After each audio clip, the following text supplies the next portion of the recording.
გადაეცით პირველად რომ ბატონო გენერალო მოქალაქეები გვეყოლება მგონი გადასარჩენი არ არის აქ ცუდად არ არის აქ კარგად საქმე რომელი დღე იყო ეს რომ გადაეცით ასწია გადასარჩენი ხავდო ბოლო წამოვდეთ ცდილობდით რომ აგვეცილებინა ყოფილი არა ნახეთ რას გეკითხებით რა გინდათ ბოლო რა გეკითხებით რა მინდა ბოლო რა ვერ გავიგე ესე ბოლო რა გინდა ევაკუაციას იწყებს ვინც მისმინეთ წუთი ცოტა იმასკენ ევაკუაციას ვინც არავინ საქართველოს გასაგებია თუ იწყებ რაღაც ოპერაციას ბატონო ალიკო მაშინ შენ აფრთხილებ შენ გამოყავს მესამე დღეა ქართული ოცნების ინიციატივით შექმნილი დროებითი საგამოძიებო კომისიის შემადგენლობა 2008 წლის აგვისტოს ომთან შემხებლობაში მყოფ პირებს უსმენს. რუსეთთან საერთაშორისო დავის მოგების შემდეგ კომისიის წევრები ყოფილი სახელისუფლებო გუნდის პოლიტიკურ და სამხედრო მაღალჩინოსნებს უსვამენ კითხვებს. სხდომებზე დაბარებული გენერლები ამბობენ, რომ თავს ვალდებულად თვლიან ისაუბრონ ყველაფერზე, რაც საქართველოს მშვიდობიან მოსახლეობაზე რუსული საოკუპაციო ძალების აგრესიას მოყვა.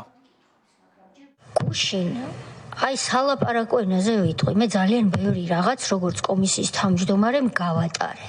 ტონი გავატარე. ტოების ძახილი გავატარე.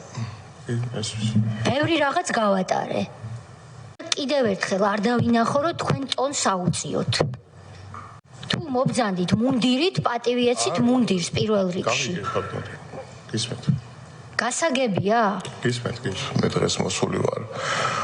დაღუპულების გამო პასუხისგებლობა მაქვს დაღუპულებთან ვიღაც ტვინ მოღრცილებისგან არ მოყვა სწორი შეფასება მიუხედავად იმისა რომ ამ კომპონენტზე ბატონმა გენერალ გოგამ ამოწყრა პასუხი გასცა ჩემი რმაწმენით მე არ მაქვს უფლება რომ 2008 წლის ომთან დაკავშირებულ კითხვას არ გავცე პასუხი თან გამომდინარე რომ ტვინ მოღრცის ვერ მისცემ საშუალებას რომ დაღუპული გმირი ოჯახის წევრებთან ვინმე მივიდეს და თქვენ უღირსი ადამიანი თქვენ შვილს მეთაურობდა და იმას კითხვაზე პასუხი არ აქვს.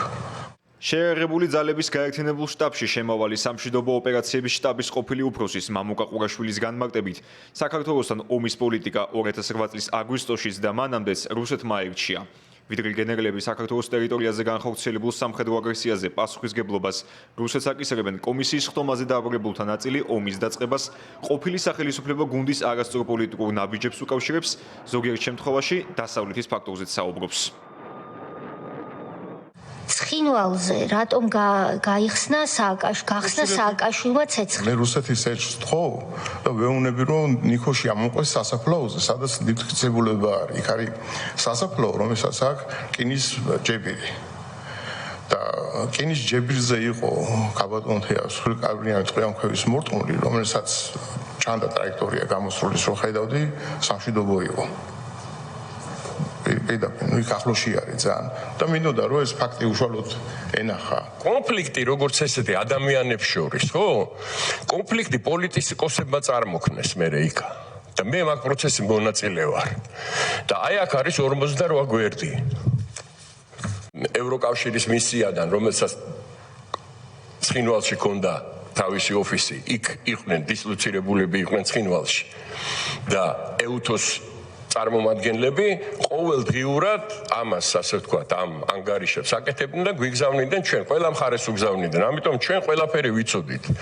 ეს ლაპარაკი აქ ზღაპრებს რო გიყვებოდნენ ეს ბიზნესმენი გენერლები რო არ იცოდნენ იქ რა ხდება, როგორ ხდება და რა ხდება, არის ტყუილი აბსოლუტურად. იაკობაშვილი და ლომაია ორივე ამერიკის შეერთებული შტატების მოქალაქეები არიან და დიდი ხანია იქ ცხოვრობენ უკვე. საქართველოს დატოვეს, საქართველოს მოქალაქეობა დატოვეს და ცხოვრობენ ამერიკის შეერთებულ შტატებში, კარგად, ტკბილად, ლამაზად, დამსახურებულად იმათ წინაშე, ვინც ისინი აქ გამოგზავნა, ან ვინც ის დაავალა, რასაც ისინი ახორციელებდნენ. მე ამას ნიურნბერგის სასამართლო დავარქვი და აუცილებლად ჭირდება ეს შედეგი საქართველოს რა. ისეთივე როგორც იქ დადგა. ქართული ოცნების ინიციატივით შექმნილ დროებით საგამოძიებო კომისიას ანტისახელმწიფოებრივს უწოდებენ ოპოზიციაში. მმართველი პარტიის ოპონენტთა შეფასებით, რასაც მოსახლეობა საქართველოს პარლამენტში უყურებს, რუსეთის ინტერესებს ემსახურება და შეურაცხყოფს ქვეყნის ტერიტორიული მთლიანობისთვის დაღუპულ გმირთა ხსოვნას. აი ამ ტყუილებზე დაფუძნებით იყო თუ არა ის სპეცოპერაცია და თუ გრძელდება თუ არა ქართული სახელმწიფოს წინააღმდეგ ეს ცილისწამებლური და ძილგამომთხრელი სპეცოპერაცია. დღესაც გრძელდება აი ამ მოღალატეთა ბანდის მიერ და ამ მოღალატეთა ბანდის ხელით.